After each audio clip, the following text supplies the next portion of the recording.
paz do Senhor, meu querido aluno do curso Academia de Inteligência Bíblica. Deus abençoe grandemente a sua vida. E hoje nós estamos neste vídeo encerrando com a oitava aula, a aula número 8, Teologia 2. E o assunto é pneumatologia. Mas dentro da pneumatologia nós temos um outro assunto também que trata da pessoa do Espírito Santo, mas com o título de paracletologia. No vídeo 7 nós vimos que o termo pneumatologia significa a doutrina do Espírito de Deus, mas a paracletologia trata-se da doutrina do Consolador, que é o mesmo Espírito Santo do Senhor. Na pneumatologia nós estudamos sobre a divindade do Espírito Santo, suas obras, e também estudamos sobre suas operações e a sua personalidade. Na paracletologia, nós vamos tratar do assunto dos dons espirituais, o batismo com o Espírito Santo, nós vamos tratar dos frutos do Espírito e as ministrações também, e etc. Então, esta aula vai encerrar o assunto de Teologia 2. Então, vamos começar com o batismo com o Espírito Santo, o seu significado real dentro das Escrituras Sagradas e algumas correntes que divergem no ramo tradicional, reformado, que vão de contra a nossa teologia pentecostal.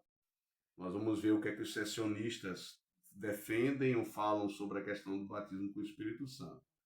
Nós não vamos fazer um aprofundamento com uma extensão desse assunto, mas nós vamos ter um entendimento básico sobre o assunto, ok? Então, o entendimento básico não será sobre a questão da paracletologia, será sobre essa questão do que pensam os cessacionistas e tradicionais a respeito do que é batismo com o Espírito Santo. Vamos lá. O batismo com o Espírito Santo, que é o revestimento de poder, ou que nós pentecostais entendemos como batismo de fogo, é uma promessa bíblica que remonta às profecias do Velho Testamento. Então nós temos lá Joel capítulo 2, versículo 28 e 29, que nós estaremos lendo, e há de ser que depois derramarei o meu espírito sobre toda a carne. Vossos filhos e vossas filhas profetizarão, e os vossos velhos terão sonhos, e os vossos jovens terão visões.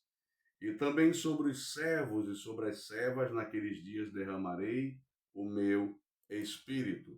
Nós também temos aí Zacarias capítulo 12, versículo 10, que diz assim: Mas sobre a casa de Davi, sobre a casa e sobre os habitantes de Jerusalém derramarei o espírito de graça e de súplicas, e olharão para mim a quem traspassaram, e prantearão sobre ele como quem pranteia pelo filho unigênito, e chorarão amargamente por ele como se chora amargamente pelo primogênito. Então aqui fala de duas promessas, fala do Messias, fala do Cristo, da sua morte, da sua crucificação, e trata também da questão do derramamento do Espírito Santo, que seria uma consequência depois da morte do Senhor Jesus e da sua ressurreição. Vamos ver outra passagem bíblica que nós temos em Isaías 44, versículo 3, a seguinte promessa, velho-testamentária, sobre o assunto batismo com o Espírito Santo. Porque derramarei água pura sobre o sedento, rios sobre a terra seca, derramarei o meu espírito sobre a tua posteridade e a minha bênção sobre os teus descendentes. Existem mais versículos, mais passagens, mas eu coloquei somente essas para que você possa conferir as promessas do Velho Testamento a respeito do derramamento do Espírito Santo na dispensação da graça, após a vinda e a subida do Senhor Jesus aos céus, e que inaugura o período da igreja. Vamos lá, então, essa promessa ela foi confirmada no Novo Testamento por João Batista e pelo próprio Jesus Cristo. Vamos lá em Mateus capítulo 3, versículo 11.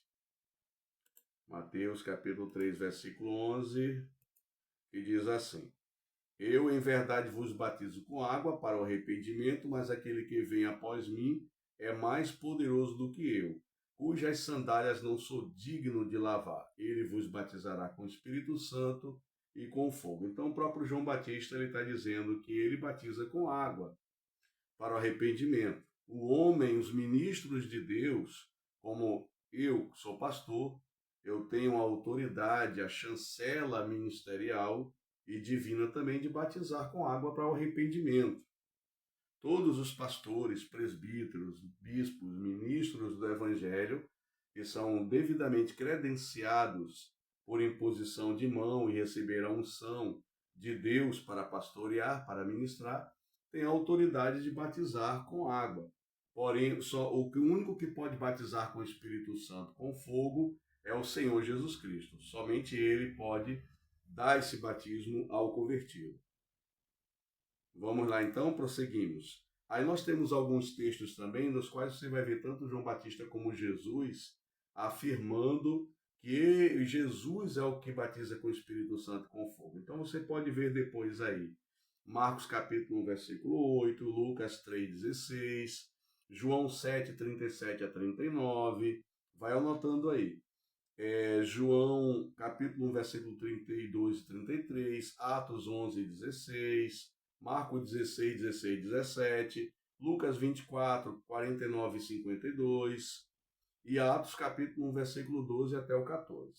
Então lê essas passagens e você vai ver o Velho Testamento confirmando que Jesus é aquele que batiza com o Espírito Santo e com fogo. O batismo de fogo é justamente o batismo com o Espírito Santo, assim como o batismo de água é o batismo que o ministro do Evangelho dispensa. Jesus nunca batizou ninguém durante seu ministério com água, porque o ministério de Jesus para batizar é com o Espírito Santo com fogo. Somente João Batista e os discípulos de Jesus, os apóstolos, e os que sucederam até chegar à minha geração de ministros e pastores, é que batizamos com água. Vamos lá? Então a promessa finalmente é cumprida no cenáculo em Jerusalém no dia de Pentecoste, como está escrito em Atos capítulo 2, versículo 1, 4, quando todos estavam reunidos lá no cenáculo, perseverando em oração, o lugar tremeu, línguas repartidas como de fogo desceu sobre o lugar, e todos eles começaram a ficar cheios do Espírito Santo e falaram em variedades de línguas conforme o Espírito Santo concedia que eles falaram. E ali existiam povos prosélitos judeus para a festa de Pentecoste, de várias e diversas nações do mundo antigo, Babilônia, Roma, Síria, Grécia, Egito, Pérsia e etc. E ali eles ouviram os apóstolos e os discípulos de Jesus e a primeira igreja lá, que foi batizada com o Espírito Santo, recebeu a graça do revestimento de poder, falando nas línguas daquele povo ali todo, glorificando e expressando as grandezas de Deus. Então ali foi o sinal do cumprimento dessas profecias do Velho Testamento e a profecia também no Novo Testamento pela boca do próprio Jesus Cristo e pela boca do próprio profeta João Batista. Então vamos lá. Então, porém, Pedro, em sua pregação, ele no dia de Pentecostes cita a promessa do profeta Joel e confirma essa profecia com seu cumprimento por meio de Jesus Cristo. Então, lá em Atos capítulo 2, versículo 15 e 33, você pode conferir também. Eu vou repetir, Atos capítulo 2, versículo 15 e 33. O Pedro, no seu famoso discurso no dia de Pentecoste, discurso ao qual ele ganha 3.000 almas ali no dia de Pentecoste, de povos de várias nações, para o evangelho do Senhor Jesus Cristo. Ali ele batiza essas 3.000 com água, e eu acredito que esse povo também foi batizado com o Espírito Santo também, porque eles ouviram a promessa e creram, viram o que estava acontecendo e acreditaram, creram também na mensagem de Pedro. Pedro vai citar justamente essa passagem de Joel, capítulo 2, versículo 28 e 29, e Pedro vai dizer nesse grande discurso no dia de Pentecoste que o que está acontecendo ali aconteceu por meio do Senhor Jesus, varão aprovado por Deus, que foi crucificado pelo conselho de Herodes, pelos principais sacerdotes e por Pôncio Pilatos, mas que ressuscitou ao terceiro dia, subiu ao céu e derramou aquela graça e aqueles dons aos homens, cumprindo assim a promessa do profeta Joel. Bom, vamos lá. Então essa promessa ela não se limita somente ao povo de Israel, tá? Mas há também aos gentios também. Todo aquele que também não é judeu está debaixo dessa promessa. Então você pode ler também Atos capítulo 10, versículo 24 até o versículo 48, o apóstolo Pedro, depois de ter a visão em cima de uma laje, de uma casa, ele teve a visão de um lençol estendido com vários animais que eram considerados imundos pela, pela lei de Moisés, que não era lícito ao povo de Israel comer, e o Senhor, naquele simbolismo da visão, fala: Pedro, mata e come. E Pedro se nega a fazer aquilo porque é uma lista de animais imundos, segundo a tradição e segundo a lei de Moisés.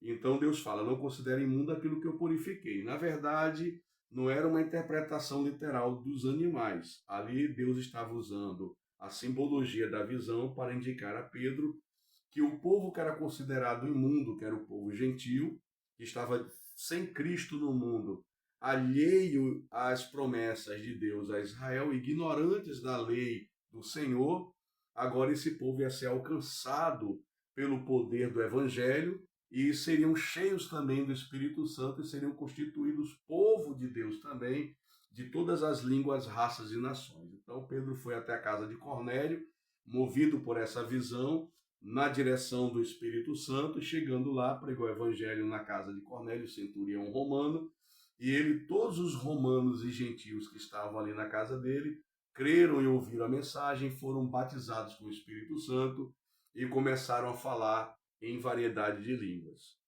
Então Pedro fala, porque não vamos... o que é que nos impede de batizar esses também com água, né? Já que eles primeiro foram batizados com o Espírito Santo, depois eles receberam o batismo com água. Então aí nós estamos vendo aí que às vezes é inverso. Às vezes você é batizado primeiro com o Espírito Santo e depois você pode ser batizado com água. E pode acontecer de outra forma. Primeiro recebeu o batismo em água e depois recebeu o batismo com o Espírito Santo. Então, as duas formas, as duas experiências acontecem, uma antes da outra ou vice-versa. Ok? Espero que você tenha me entendido. Eu vou reforçar de novo esse assunto mais à frente para você entender melhor. Então vamos ver as três principais concepções erradas sobre o batismo com o Espírito Santo. Quem defende muito são as correntes cessacionistas, que não acreditam na contemporaneidade dos dons espirituais. Acreditam que eles cessaram ao término da era apostólica. Quem defende isso são os tradicionais, principalmente os reformados e alguns evangélicos batistas tradicionais e algumas outras igrejas defendem que o batismo com o Espírito Santo é a conversão, é o novo nascimento. Nós vamos ver dentro das Escrituras Sagradas que não há bases de sustentação bíblica para tal afirmação. Então vamos ver o primeiro princípio errado. O primeiro princípio errado é batismo com o Espírito Santo como sendo a salvação. Então, muitos cristãos tradicionais, como eu falei, reformados, acreditam que o batismo com o Espírito Santo é o novo nascimento. Porém, o que as Escrituras ensinam sobre o fenômeno da salvação é que ela ocorre no momento em que o crente ele recebe pela fé o Senhor Jesus Cristo como seu Senhor e suficiente Salvador, recebendo, portanto, uma transformação radical na alma e no espírito, onde acontece o milagre da regeneração por meio do ato da graça divina e do sangue do Senhor Jesus Cristo. Você pode analisar Romanos capítulo 3, versículo 24 e 25, Tito capítulo 2, versículo 11, Atos capítulo 16, versículo 31 e Efésios capítulo 2, versículo 8, que vai sustentar isso que eu afirmei para vocês, que a salvação ela vem por meio do ato de fé em você acreditar no Evangelho, em você crer na mensagem do Evangelho e confessar o senhorio de Jesus na sua vida como Senhor e Salvador. Aí acontece o fenômeno sobrenatural da salvação, que não tem nada a ver com o batismo com o Espírito Santo. Segunda concepção, batismo com o Espírito Santo como sendo a habitação do Espírito de Deus no crente. O Espírito Santo passa a habitar no crente no momento da conversão. O que significa que o crente foi revestido, o que não significa que o crente foi revestido da plenitude e do poder do Espírito Santo. São, portanto, duas experiências diferentes. Ser revestido do poder e da plenitude do Espírito Santo é uma experiência totalmente diferente do Espírito Santo habitar em mim. O Espírito Santo ele pode habitar na minha vida e eu não estar revestido do poder dele.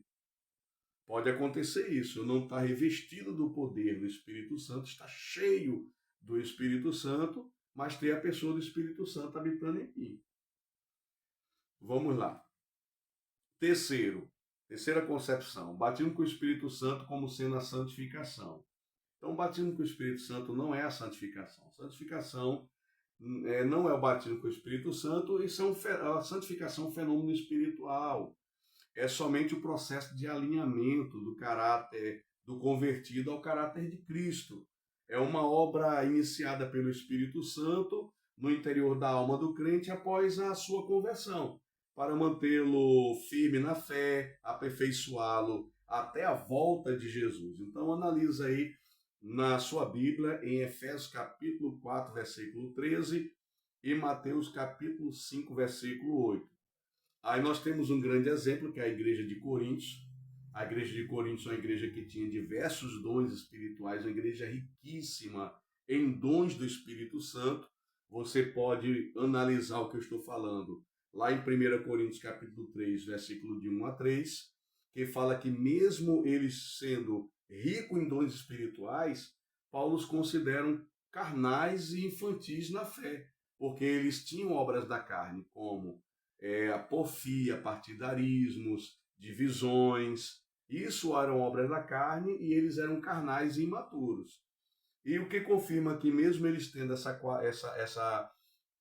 manifestação de carnalidade e imaturidade, eles tinham muitos dons espirituais, é justamente que na mesma carta, Paulo fala em 1 Coríntios 12, 13, da lista dos dons espirituais e como eles deveriam utilizar corretamente os dons espirituais. E que se eles, mesmo eles tendo todos os dons, se eles não tivessem amor, né, que era o que estava faltando para eles, as divisões, as porfias, os partidarismos, tudo isso não procedia do amor de Cristo, não procedia do amor verdadeiro de Deus. Então, eles podiam ter todos esses dons, serem ricos de todos esses dons espirituais, nada disso aproveitaria. Que o maior de todos os dons é o amor. Então, isso significa que o camarada ele pode ser carnal, ele pode ser imaturo e ter os dons espirituais. Ou seja, uma pessoa que ela é carnal, ela não está santificada. Então, a pessoa pode não estar santificada e ter os dons. Então, esse texto ele vai provar teologicamente que santificação e batismo com o Espírito Santo não são a mesma coisa. Ok? Santificação é um processo de alinhamento do caráter da pessoa, um trabalhar do Espírito Santo no interior da alma do homem, alinhando ele ao Evangelho, à vontade de Deus e ao caráter de Jesus Cristo, tornando ele cada vez mais parecido com Jesus em suas palavras e atitudes. E os dons do Espírito Santo são dons carismáticos derramados para o serviço da obra de Deus. Vamos lá. Então vamos ver o que é realmente o batismo com o Espírito Santo.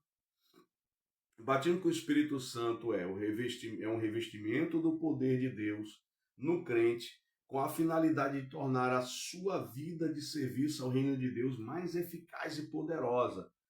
Olha, vamos ver lá Lucas capítulo 24. Lucas, deixa eu ver aqui. 24, versículo 49 diz assim: E eis que sobre vós envio a promessa do meu Pai. Ficai, porém, na cidade de Jerusalém, até que do alto sejais revestidos de poder. Então, o batismo com o Espírito Santo, ele é o revestimento do poder de Deus. Aí nós temos também Atos capítulo 1, versículo 8, em que o Senhor Jesus ele repete essas palavras de novo lá em Atos. Nós temos 1 Coríntios 14, 15 e 16. em que ele vai falar que a mensagem dele não consiste somente em palavras persuasivas de sabedoria humana, mas no poder do Espírito Santo. Aí nós temos Atos, capítulo 19, versículo 6. Vamos dar uma lida lá? Impondo-lhes Paulo as mãos, veio sobre eles o Espírito Santo e falavam línguas e profetizavam. Aí, ou seja, as línguas, elas são um sinal visível de que a pessoa foi batizada com o Espírito Santo. Você pode receber outros dons espirituais? Pode. Nós temos uma lista aí em 1 Coríntios capítulo 12 de diversos dons espirituais. Do capítulo 12 de 1 Coríntios, do versículo 8 até 11, você tem uma lista aí grande de dons espirituais. Diversidades de dons que o Espírito Santo distribui como ele quer, quem ele quer. Mas se você for para os textos sagrados, principalmente em Atos dos Apóstolos, você vai ver que toda vez em que alguém ou um grupo recebe o batismo com o Espírito Santo, o sinal visível, o sinal que é visto, são as línguas. E em seguida vem profecias e a manifestação de outros dons carismáticos. Vamos lá. O batismo com o Espírito Santo é distinto do batismo com água para a conversão e arrependimento de pecados e, portanto, esse mesmo batismo não pode ser ministrado por um ministro cristão, e sim pelo próprio Jesus em sua ação sobrenatural. Então, eu falei isso para vocês em linhas anteriores, que nós pastores, líderes da igreja, nós podemos ministrar o batismo com água, mas não o batismo com o Espírito Santo. Somente o Senhor Jesus, o cabeça da igreja, e o nosso Senhor, é Ele que pode batizar com o Espírito Santo. Ele que tem esse poder e essa autoridade. Esse batismo de fogo ocorre ou durante a conversão ou depois dela. Então nós temos nas passagens que nós vamos ver a seguinte, né, uma prova bíblica de que você pode receber a pessoa do Espírito Santo para habitar em você e não ser o batismo com o Espírito Santo. Ou seja, deixa eu explicar melhor. Lá no Evangelho de João, capítulo 20, versículo 19 até o versículo 22, Jesus Cristo, após a ressurreição, aliás, vamos ler o texto melhor.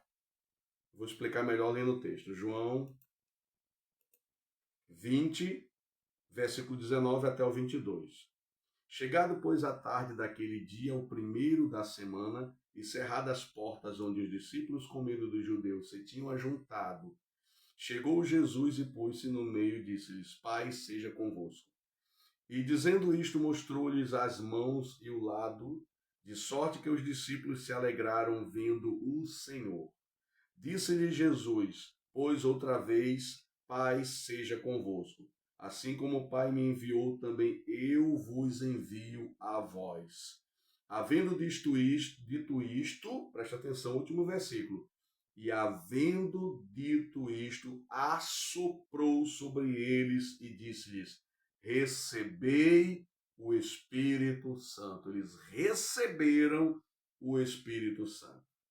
Então, irmãos, eles receberam a pessoa do Espírito Santo. Eles não receberam uma influência temporária, como eu já vi um pregador falando na internet esses dias, um pregador que eu gosto muito, o Hernani Santos, falando que esse receber o Espírito Santo foi uma influência temporária do Espírito Santo. Naquele momento, não. O texto literalmente fala que eles receberam a pessoa, o ser, o Espírito Santo nele. Jesus soprou e eles receberam a pessoa do Espírito Santo. Então o Espírito de Deus passou a habitar nos discípulos, ali naquela casa, a partir daquele momento.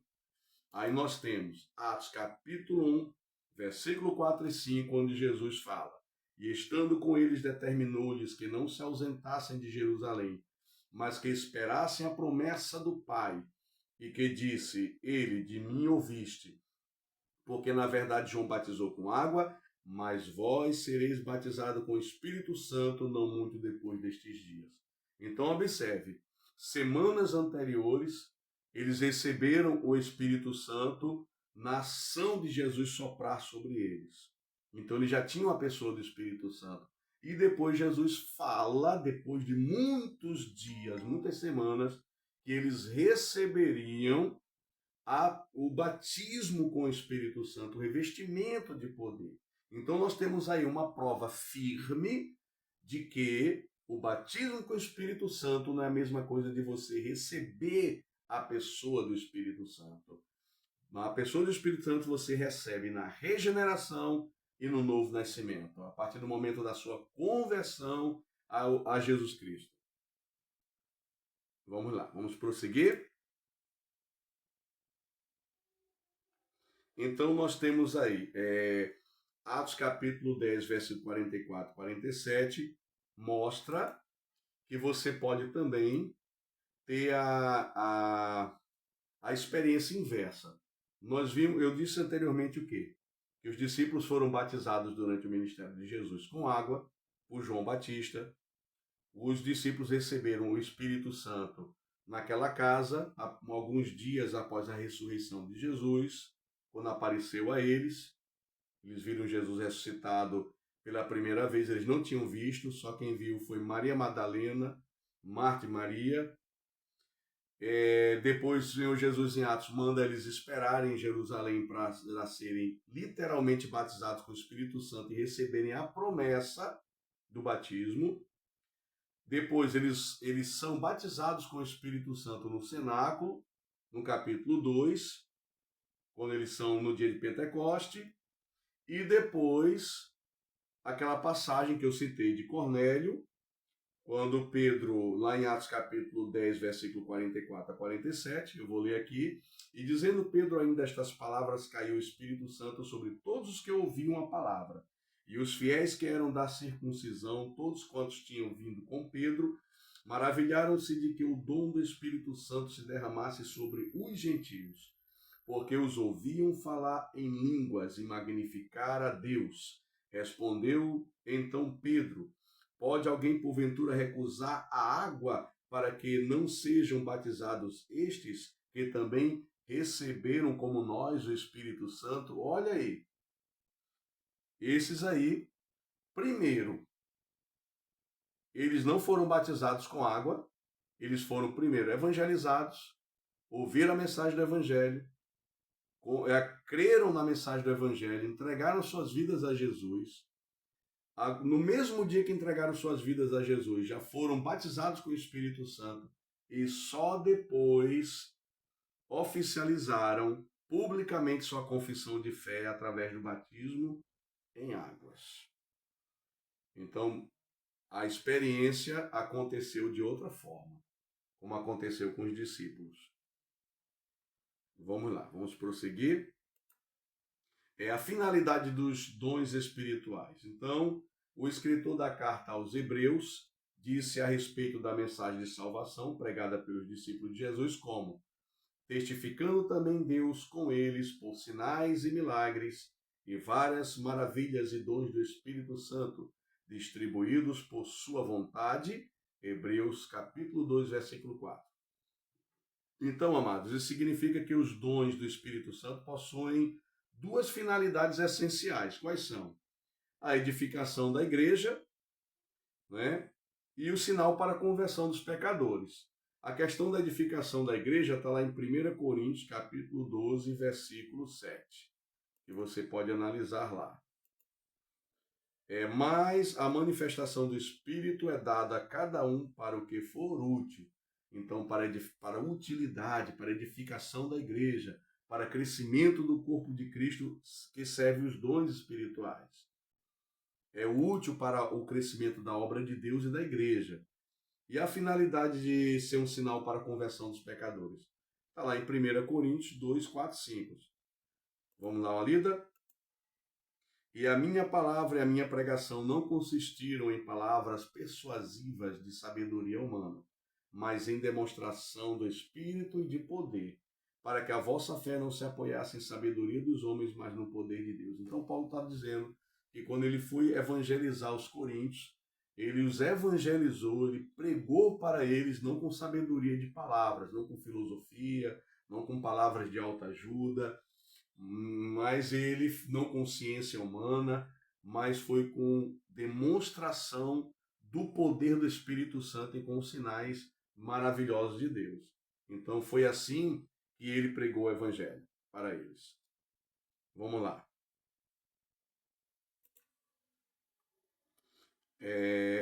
O próprio Senhor orientou os seus discípulos que os sinais e os dons acompanhariam a obra missionária. Então, Marcos capítulo 16, versículo 16 a 18, se você for ler lá, o que é que Jesus vai dizer? E de pregar evangelho a toda criatura, quem crer e for batizado será salvo, e vai dizer, fazei discípulos de todas as nações, imporão a mão sobre os enfermos, eles serão curados, beberão coisas mortíferas e não lhe fará dano, fala também, falarão novas línguas, imporão sobre os enfermos, eles serão curados. Então, muitos sinais, ele fala também, esses sinais seguirão aos que crerem. Em meu nome expulsarão demônios. Então, muitas maravilhas e feitos poderosos e extraordinários seriam realizados no momento da pregação do evangelho da obra missionária, pelo poder do nome de Jesus e pelo poder do Espírito Santo. O mestre também lhes orientou que enquanto eles não recebessem o batismo com o Espírito Santo, e seus dons não poderiam se ausentar de Jerusalém. Então você vai ver também lá em Atos capítulo 1 e em Lucas 24, 49, 53, Jesus recomendando que eles deveriam ficar esperando em Jerusalém até que eles fossem revestidos do poder de Deus, e daí eles poderiam ser testemunhas, tanto em Jerusalém, Samaria, toda a Judéia, até os confins da terra. Então eles só poderiam se lançar na obra missionária, pregar o evangelho em todo o mundo, se primeiro eles fossem batizados com o Espírito Santo. Então o propósito do batismo com o Espírito Santo é revestir o missionário, revestir o evangelista, revestir o crente do poder de Deus, dotar ele de dons sobrenaturais, para que ele tenha maior eficácia e manifestação de poder na pregação do evangelho, para que as almas elas não resistam à mensagem. Curas, milagres e sinais prodigiosos de Deus e a unção do Espírito de Deus através da mensagem do evangelho tornam eficazes a pregação do evangelho e a conversão de almas, a libertação de pessoas endemoniadas, através da autoridade do nome de Jesus e do poder de Deus na vida daquele que está revestido do Espírito Santo, vai justamente libertar aqueles que estão cativos e oprimidos por Satanás. Vai quebrar cadeias e correntes e destruir forças do inferno. Então a obra missionária, ela acontece, ela ocorre e ela deve acontecer pelo poder e pela unção do Espírito Santo, mediante esse batismo de fogo, mediante esse revestimento da plenitude do Espírito Santo. É uma ordem de Cristo e esse é o propósito deste poder. Vamos lá. Então, os dons do Espírito Santo, nós vamos ver aqui os principais dons listados, né, lá em 1 Coríntios capítulo 12. Nós vamos começar por 1 Coríntios capítulo 12, versículo 8. Vamos lá. Porque a um pelo Espírito é dada a palavra da sabedoria, e a outro pelo mesmo Espírito a palavra da ciência, ou palavra do conhecimento. Aqui então nós temos na primeira lista de dons a palavra da sabedoria e a palavra do conhecimento. Então vamos ver o que é a palavra da sabedoria. Então esse dom, a palavra da sabedoria, ele confere a quem recebe a capacidade de discernir a direção certa e a ação correta a ser tomada segundo uma revelação divina. Esse dom é necessário, por quê? Ele é necessário para quem pastoreia o rebanho de Cristo e para todos os líderes de igreja em geral, para que toda a liderança da igreja, os pastores, eles saibam conduzir com sabedoria, com discernimento, o rebanho de Cristo, tomar as decisões certas. em relação a muitas questões que aparecem na igreja. Então, o julgamento correto em questões e demandas que aparecerão na igreja serão pautadas pelo dom de palavra da sabedoria, daquele que tem. Então nós temos dois exemplos bíblicos. Nós temos o rei Salomão, que toma a sábia decisão sobre a questão da guarda do bebê entre duas prostitutas e a resposta de Jesus sobre a questão do tributo a César. Então, se você verificar lá nas Escrituras, estas duas passagens são demonstração de grande sabedoria divina. Aí nós temos a palavra da ciência, que pode também ser chamada de palavra de conhecimento em algumas versões bíblicas. A palavra da ciência, este dom é citado, também em 1 Coríntios 12:8, como nós lemos, e tem como propósito conferir a quem o recebe uma revelação profunda e espiritual sobre determinado assunto ou situação. Então, ele é um tipo de dom de revelação. Podemos citar como exemplo uma doença que a medicina não consegue diagnosticar, mas Deus mostra para você qual é a origem daquela enfermidade, para você saber orar na direção certa, com a estratégia de oração correta, ou um problema cujo não se sabe a causa e etc. Que será, portanto, revelado através da sua origem e causa através desse dom sobrenatural. Aí nós temos também discernimento de espírito. Irmãos, como esse dom é necessário na igreja. Como as igrejas negligenciam o dom de discernimento de espírito. Se todas as igrejas, ou pelo menos a maioria das igrejas, buscassem dom de discernimento de espírito, elas não teriam os problemas sérios, graves que elas têm hoje. Elas não enfrentariam as rebeliões, os rachas que elas sofrem hoje, as divisões. Se os seus líderes tivessem, os seus obreiros, o dom de discernimento de espírito, quantos espíritos enganadores tem dentro da igreja, quantos obreiros usados pelo diabo estão dentro das igrejas, profetizando ou através de espíritos demoníacos enganando o povo de Deus, ou então através da sua própria carne, levando o povo de Deus ao erro. Então, nós temos aí aquele que possui esse dom consegue discernir quando uma manifestação provém de Deus ou do diabo ou da carne. Então, eu quero que você analise algumas passagens, como 1 Coríntios 12:10, vamos ver aqui, que diz assim: e a outra operação de maravilhas é a outra profecia, outro dom de discernir os espíritos. Então, eu quero que você fixe aí, porque aqui esse versículo 10 do capítulo 12 de 1 Coríntios, ele vai falar de diversos dons: maravilha, profecia, variedade de línguas, interpretação de línguas. Mas eu quero que você foque agora nesse título aqui, que é o de discernimento de espíritos. Então, o dom de discernimento de espírito, você vai discernir que tipo de espírito, o Espírito Santo de Deus, ele vai dar visão espiritual, percepção espiritual a quem tem esse dom de discernimento, para saber se é Satanás usando aquela pessoa, se disfarçando de que está sendo usado por Deus, se é um demônio dentro daquela pessoa enganando, fingindo o seu Espírito Santo, ou se é a carne daquela pessoa, aquela pessoa na carne, também usando de astúcia para enganar.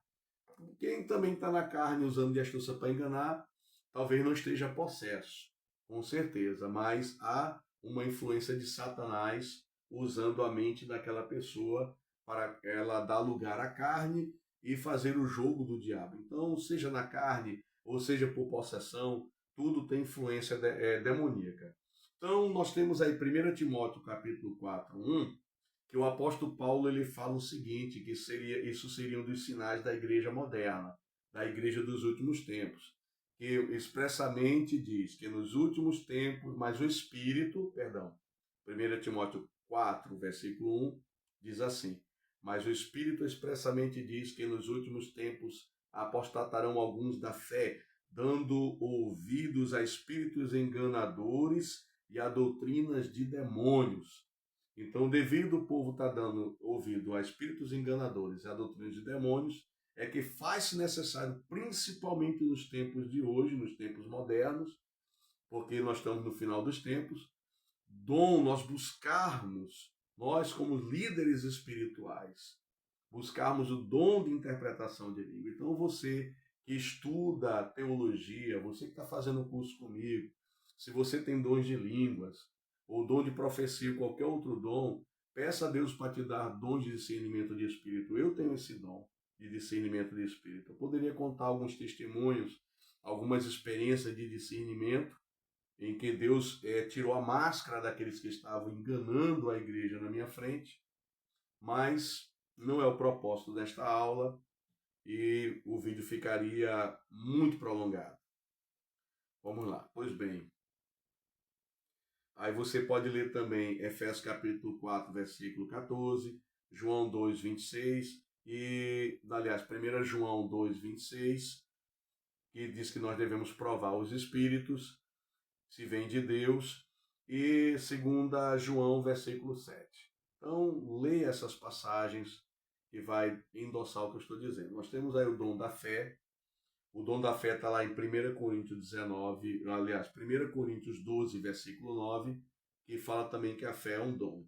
Então, a fé, ela é um dom espiritual. Mas a fé também, ela não é somente um dom espiritual. Nós temos a fé manifestada de diversas formas. A fé pode ser um dom, e o dom da fé ele serve para que nós possamos ter uma força, uma fé sobrenatural de Deus, para que nós possamos realizar grandes maravilhas, milagres, prodígios e maravilhas e coisas extraordinárias através do dom da fé. Porém, nós temos a fé também na questão da conversão, da salvação, como está lá em Efésios capítulo 2, versículo 8, que a fé é um dom de Deus para a salvação de todo aquele que crer. Aí nós temos também a fé como fruto do Espírito, que está lá em Gálatas capítulo 5, 22, e a fé como um conjunto de confissão de fé doutrinária, que está lá em Gálatas capítulo 1, versículo 23. Então, nós temos a fé também no sentido de que é o meio de vida do cristão, como diz lá em Abacuque, e o meu servo e o meu povo, o meu justo, viverá da fé. E nós temos 2 Coríntios 13, versículo 15, 5. Tá? 2 Coríntios 13, 5. Então, a fé ela pode ser também um meio de vida cristão, a forma do cristão viver. Mas aqui em 1 Coríntios capítulo 12, versículo 9, está falando de fé como um dom do Espírito Santo que faz com que o crente ele acabe sendo instrumento de Deus para que grandes maravilhas, prodígios e coisas extraordinárias sejam operadas através de uma fé sobrenatural, uma fé que transcende. Nós temos também dons de curar, que está listado em 1 Coríntios 12, 9. A finalidade do dom de curar é operar o milagre da cura de diversas doenças ou enfermidades. Nós temos também em 1 Coríntios 12, 10, o dom de operação de maravilhas, não pode ser confundido com o dom de curar. O dom de maravilha ele opera coisas extraordinárias que o dom de curar não faz. O dom de curar você pode orar, a pessoa ser curada de um câncer, de uma hérnia, uma pessoa coxa paralítica ser curado, ou pessoa de uma cegueira, surdez, ou de diabetes, de qualquer tipo de enfermidade. Porém, o dom de maravilhas, a pessoa não tem um olho, só tem um olho só e tem um buraco aqui e não tem um olho. Você ora e um olho é reconstituído, a pessoa não tem um braço é reconstituído, entendeu? Então, o dom de maravilha, ele opera coisas que transcendem, né? Que são prodígios que vão além do dom de cura. Aí nós temos o dom de profecia, está lá em 1 Coríntios capítulo 12, versículo 10. O dom de profecia que é diferente do ministério profético. O ministério profético diz o quê? Que Deus chamou uns para apóstolos, pastores, doutores, mestres, evangelistas e profetas e apóstolos. Então, existe o ministério profético, que é um chamado para você ser voz de Deus aqui na terra, boca de Deus na terra, transmissor da mensagem de Deus para a igreja, como profeta, e existe o dom de profecia que vem esporadicamente, aonde a pessoa o Espírito Santo manifesta o dom de profecia em certos momentos em que a pessoa ela é cheia do Espírito Santo e o dom ele flui. Então, o dom de profecia não pode ser confundido com o ministério profético. O ministério profético, o profeta, ele é mensageiro de Deus em todo o tempo. Ele é porta-voz da mensagem de Deus em todo o tempo. Porém, o que tem um dom de profecia, ele o faz somente quando há uma manifestação do Espírito de Deus naquele momento em que o Espírito do Senhor o enche e o usa. Mas não assim o tempo todo. Aí nós temos aí o dom de profecia como sendo, segundo o apóstolo Paulo, o dom mais importante porque ele edifica a igreja. Está lá em 1 Coríntios capítulo 14, versículo 1 a 5. Nós vamos ler. Seguir o amor, procurai com zelo os dons espirituais, mas principalmente o de profetizar. Porque o que fala em língua desconhecida não fala aos homens, senão a Deus, porque ninguém o entende. E em espírito fala mistério. Mas o que profetiza fala aos homens para edificação, exortação e consolação.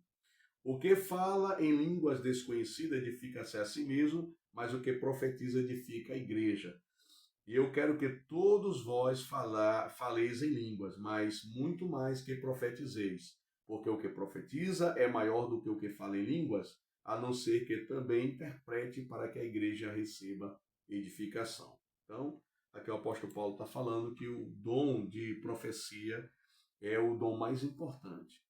Aí nós temos em seguida a variedade de línguas, que é o dom mais comum, tá? Que está lá em 1 Coríntios 12, 10. Em Atos capítulo 2, versículo 3 e 4, 1 Coríntios 13 e 1, essas passagens vão nos revelar de que o dom de línguas ele é o dom que é visível, que se manifesta no momento do batismo com o Espírito Santo, ele é o mais evidente, é o que mais sobressai. O dom de línguas pode ser variedade de idiomas falados na terra. Diversos idiomas, pode ser dialetos, línguas que já morreram, como o latim, línguas de dialetos de tribos e nações, e pode ser também língua dos anjos também, como está lá em 1 Coríntios 13, 1. Podem ser línguas misteriosas também. Aí nós temos a interpretação de línguas, está lá em 1 Coríntios 14, 22, quero que você leia comigo. 1 Coríntios, capítulo 14, 22, de sorte que as línguas são um sinal, não para os fiéis, mas para os infiéis. E a profecia não é sinal para os infiéis, mas para os fiéis. Então, meu querido, as línguas, elas são sinais, tá, para o povo. Então, esse é o propósito da língua das línguas. Então, eu vou encerrar esse vídeo aqui, a aula 8, e vou encerrar esse assunto na aula 9. Nós estaremos fechando esse assunto. A aula 9 ela vai ser mais curta do que essa aula. Vai ser em poucos minutos. Então, vejo você na próxima aula. Um grande abraço e Deus te abençoe.